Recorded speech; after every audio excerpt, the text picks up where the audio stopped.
భారతదేశపు వర్ణ చిత్రంలో వైశ్యులది 3వ స్థానం. వైశ్యుడు అంటే సాధారణ ప్రజ అనే అర్థం కూడా ఉంది. వ్యవసాయం, పశుపోషణ, వాణిజ్యం, వర్తకం వైశ్యుల వృత్తిగా మనుధర్మశాస్త్రం తెలుపుతోంది. అంటే ఆర్థిక కార్యకలాపాలన్నీ వైశ్యుల వృత్తిలోనివే. బౌద్ధ యుగంలో వీరు బౌద్ధ మతాన్ని గాఢంగా అభిమానించారు. బౌద్ధ ఆరామాలకు అంతులేని దానాలు చేశారు. కనుక బౌద్ధ సాహిత్యం వారిని శెట్టి గుహపతులు అని పేర్కొంది. ఆర్థిక వ్యవస్థ వారి చేతులలో ఉన్నందువలన వారికి సంఘములో గొప్ప ఉన్నత స్థానం ఉండేది. పన్నుల రూపంలో రాజకోశాగారాన్ని నింపే వర్గంగా వారికి రాజాదరణ కూడా బాగానే ఉండేది.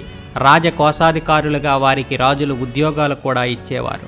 శాతవాహన యుగములో రోము, తూర్పు దీవులతో భారీగా విదేశీ వ్యాపారం జరుగుతుండేది.